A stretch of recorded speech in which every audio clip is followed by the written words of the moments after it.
Bismillahirrahmanirrahim. Assalamualaikum warahmatullahi wabarakatuh. Pemirsa dan pendengar yang dirahmati oleh Allah, kali ini kita sudah bersama dengan ibunda kita. Pembahasan kita kali ini akan membahas tentang keutamaan di 10 hari bulan Dzulhijjah. Langsung saja kita bahas dan kita sapa beliau. Assalamualaikum Ibu. Waalaikumsalam warahmatullahi wabarakatuh. Sehat Ibu? Alhamdulillah. Ini kegiatannya pada merayap ini apakah tidak mengganggu Ibu untuk ramadan puasanya? Iya, agak dikurangi untuk 10 pertama di bulan Dzulhijjah, namun bukan berarti tidak beraktivitas.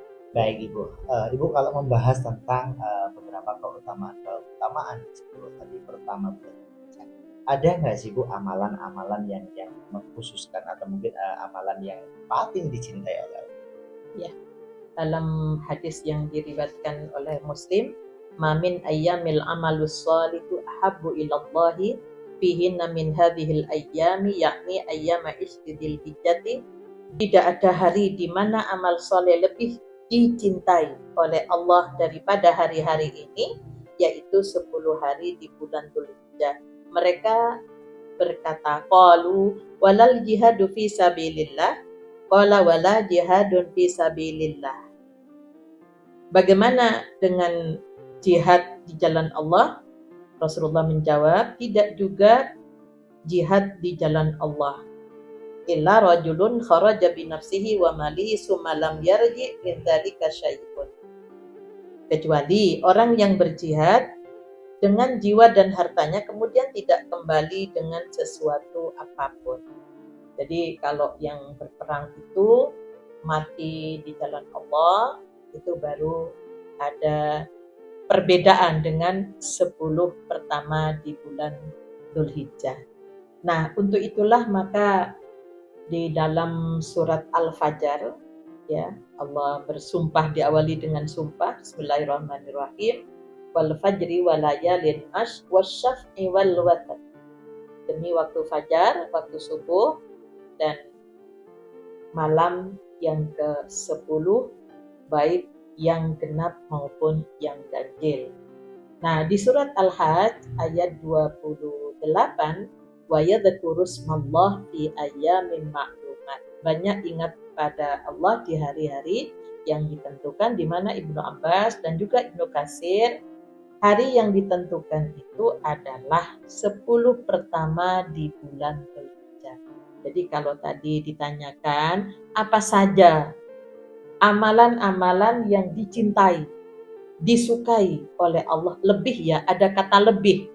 Nah, di antaranya adalah ibadah haji dan umroh.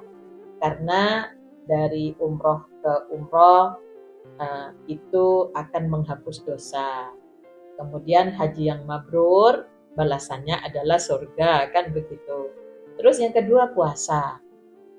Puasa utamanya yang muakkadah yang ditekankan pada tanggal 9 yang disebut dengan hari Arafah. Kemudian memperbanyak zikir seperti kalimat la ilaha illallah, kemudian Allahu Akbar, Subhanallah. Jadi takbirannya itu bukan hanya malam hari raya sampai hari tasyrik, harusnya dimulai dari awal. Kemudian zikir juga bisa masuk tilawah, qiraah, membaca Al-Qur'an, itu diperbanyak ya. Jadi zikir yang sebenarnya yang secara total itu adalah sholat, artinya perbanyak untuk ibadah sholat sunnah yang biasanya duha hanya 2 rakaat, ya ditingkatkanlah di situ. Ada ibadah kurban juga, kemudian banyak ibadah-ibadah yang begitu sangat dicintai di 10 hari pertama. Kalau Ramadan, di akhir Ramadan, itu karena ada Lailatul Qadar. Tapi kalau di 10 pertama bulan Dzulhijjah ini menyatunya antara ibadah jasmaniyah, rohaniyah, dan maliyah. Orang haji itu pakai harta, kurban juga pakai harta. Dan tentunya ketika diperintah untuk mengeluarkan harta. Jadi terpadu antara kesolihan individual dan sosial. Kalau di 10 terakhir itu kan kesolihan individual supaya semakin kuat pribadinya, kan begitu. Sehingga 10 pertama Muharram pun masih lebih tinggi disukai amalan itu oleh Allah di 10 pertama di bulan Dzulhijjah. Luar biasa Ibu. Ibu, kalau tadi saya mengutip haji, kurban dan lain sebagainya. Berarti kan paling utama tadi di ring awal itu haji dan Iya. bagaimana Ibu nasib kalau kita yang sedang tidak haji? Yang tidak haji, gitu Adakah ya. nggak Bu amalan-amalan yang mungkin bisa nih menyamai mereka yang di sana? Iya, jadi punya nilai Ya, gitu siap. ya. Kalau sama itu ya tentunya beda karena mereka langsung tawaf gitu ya di Baitullah. Perjalanannya juga berat, juga ibadah fisik ya, tapi yang punya nilai seperti mereka yang melakukan ibadah haji itu sebenarnya dalam ada kisah itu yang tukang sepatu. Oh ya, Ah, inspiratif itu. yang dia menabung kepingin berangkat haji, ternyata kok ketemu dengan orang yang makan bangkai ya, yang tabungannya untuk haji nggak jadi diberikan kepada yang kelaparan itu. Apa kata dalam kisah itu, hajinya dia yang justru diterima daripada yang haji yang di tanah suci tapi tidak ada keikhlasan, tidak ada kesesuaian gitu ya. Pulang-pulang hanya ngurus dirinya, tidak ngurus orang lain gitu ya. Nah, itu yang harus kita lakukan. Bahkan ada yang subuh sampai syuruk itu punya nilai seperti nilainya umroh. Otomatis beda, orang umroh itu kan tawaf dan sa'i. Tapi kalau ini kan hanya sholat itu, tapi orang memerangi ke masjid di waktu subuh, kemudian sampai suruh, apalagi sampai duha, itu berat karena godaan, apalagi anak-anak sekarang yang tidurnya itu malam gitu ya, begadangannya ya, itu di situ. Jadi sehingga mari kita lakukan hal-hal yang punya nilai keutamaan seperti haji dan umroh. Ibu, kalau ini Bu, untuk 10 hari puasa ini Bu, kan ada niat-niat tersendiri Bu. Kalau boleh tahu untuk Dzulhijjah sendiri ini Bu, niatnya bagaimana sih? Ya, memang ada beberapa sahabat yang puasa 9 hari. Kalau yang hari ke-10 itu kan cuma sebentar, ya hanya sampai sholat kan gitu. Nah, kalau yang melakukan dari tanggal 1 sampai tanggal 8, ya diniati untuk puasa di hari awal bulan Dzulhijjah. Seperti hari Kamis dan Senin, saya puasa Kamis di awal bulan Dzulhijjah. Nanti sampai ke hari ke-8 itu niatnya adalah, karena niat itu di hati, bukan di lisan. Jadi nggak usah bingung ngapalkan dengan Arabnya gitu ya, karena yang jadi persoalan di sini adalah ada orang melakukan puasa tarwiyah dan Arafah. Kalau tarwiyah itu sudah katut 10 pertama Dzulhijjah. Kalau Arafah hari ke-9 memang ada dasar secara khusus. Jadi siapa yang puasa, karena memang mau akan ditekankan gitu ya. Namun yang tanggal 1 sampai 8 itu disarankan karena kita sudah nggak haji. Masa puasa juga tidak? Wong Rasulullah pernah, Aisyah, ada nggak yang dimasak? Tidak ada ya Rasul, ayo kita puasa aja. Ya, jadi kalau membandingkan dengan yang haji, mereka itu susah tawaf sunnah, masa kita puasa aja kok tidak gitu ya. Tapi yang Arafah memang diniati untuk puasa Arafah.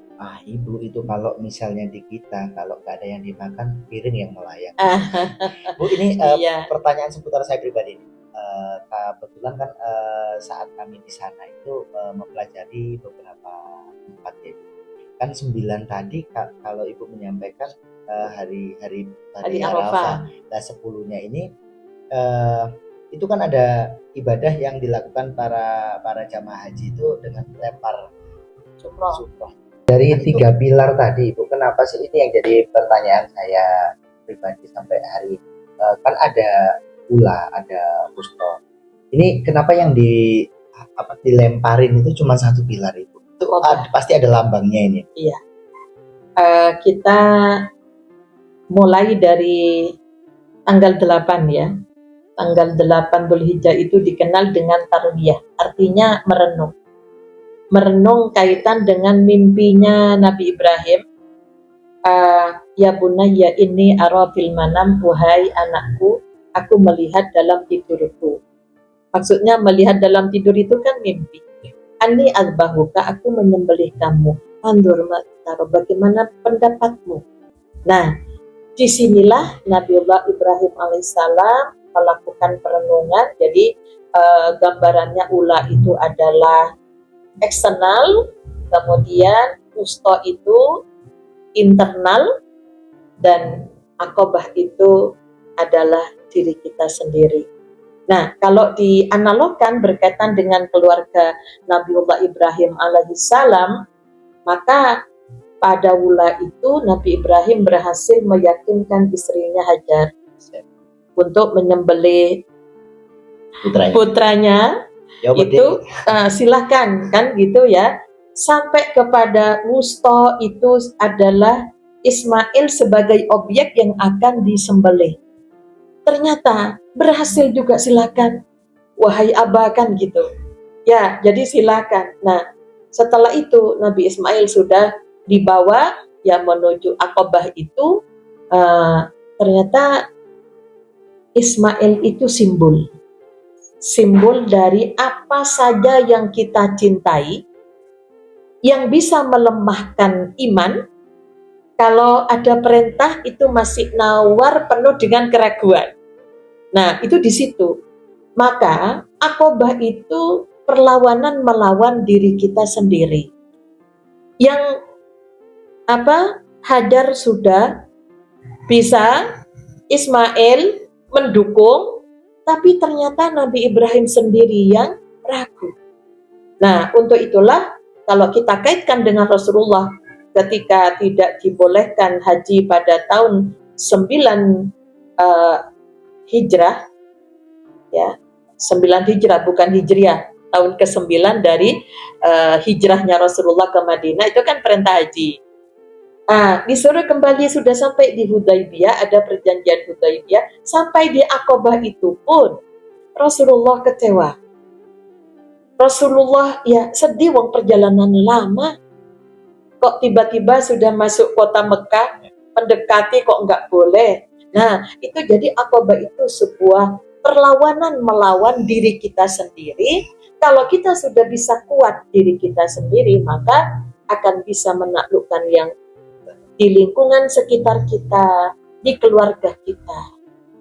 Itu nilai-nilai yang ada pada kenapa kok yang dilempar hanya 1 pada tanggal 10, 11, 12, 13 Ula, wusto, Aqabah, diulang-ulang sampai 3 hari. Berarti yang paling diutamakan ada diri sendiri. Diri kita sendiri. Ya. Nah, ini kalau bicara tentang kurban dari Bu, ada onta dan ada kambing. Ini hal-hal yang mungkin sederhana jadi pertanyaan Ibu. Kalau seumpama misalnya orang ini berkurban, kan ada nih model-model patungan kayak sapi bertujuh, kambing itu harus sendiri atau boleh berboncengan? Terus ini kalau misalnya kemampuannya untuk tidak sampai di kambing Ibu, ada nggak sih Ibu penggantinya? Misalnya saya membeli ayam nih Ibu. Iya, jadi intinya nahar hari itu nyembeli sampai hari tasrik. Jadi sampai sahabat itu ada yang nitip 1 kilo, setengah kilo, ada yang ya bisanya nyembeli ayam. Nah, sekarang sudah modern ya, sudah urunan di pengajian dapat seekor kambing. Ini ya dikiaskan ke ini, kata Rasul, ini korbanku, keluargaku dan umatku. Ya itu ke sana. Tapi kalau Kalau sapi memang untuk bertujuh gitu ya. Terus kalau unta 7, bahkan ada yang bisa 9. Nah, kalau bisa sapi, seorang beli 1 ekor sapi, ya sudah. Nah, hanya diupayakan, tidak usah berjanji. Oh, sekarang saya yang kurban, besok istri saya, besok anak saya, itu jadi nadar. Jadi kalau adanya seekor kambing, ya ini misalnya untuk Pak Indra dan keluarga. Nah, itu jadi disebut begitu, tidak usah janji. Atau bagaimana mengorbankan yang meninggal dunia, padahal dirinya sendiri, anaknya sendiri tidak berkorban. Jadi yang meninggal itu sudah mendapatkan nilai kemanfaatan, kesolihan dari anaknya itu, transferannya itu sudah dapat bagi hasil gitu ya. Gambarnya seperti itu. Jadi itu tidak usah bingung, kadang anak kecil sudah di atas namakan anaknya gitu ya. Padahal belum berkewajiban, sudahlah kalau adanya 1 ya itu kepala keluarga itu. Kalau ada ya 1-1. Ya, Kembali lagi ke niat tadi. Iya, niat itu yang menjadi, yang dinilai oleh Allah itu adalah. Siap Ibu. Nah, ini sudah ancang-ancang ini mau korban apa ya? Ini Bu, untuk sebagai pesan penguat buat kami semuanya untuk bulan Dzulhijjah. Ya, 10 Dzulhijjah, mari yang kita, terutama yang tidak haji, kita yang berada di tanah air, kita tingkatkan ruh ibadah kita kepada Allah, meningkatkan, memperbanyak salat berjamaah yang nggak biasa jamaah di masjid, kemudian salat sunnahnya juga ditingkatkan, kemudian telaah Al-Qur'annya, qiraahnya, telaahnya itu juga ditingkatkan, karena membaca Al-Qur'an itu sebagai sarana komunikasi kita dengan Allah Subhanahu wa Ta'ala.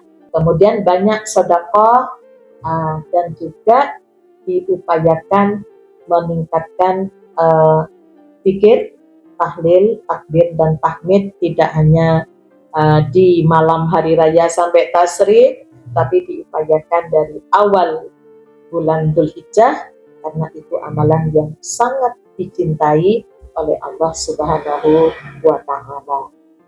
Barangkali ini yang dapat saya sampaikan. Semoga Allah memberikan kekuatan untuk melakukan, menyambut syariat yang diajarkan oleh Rasul, yang itu perintah dari Allah Subhanahu wa Ta'ala. Amin. Ibu, terima kasih sharingnya dan terima kasih waktunya Ibu. Baik pemirsa, demikian tadi ulasan dan sharing kami bersama Ibu. Mudah-mudahan bermanfaat. Bila ada kurang dan lebihnya kami mohon maaf ya sebesar-besarnya. Kami pamit undur diri. Wabillahi taufiq wal hidayah. Wassalamualaikum warahmatullahi wabarakatuh.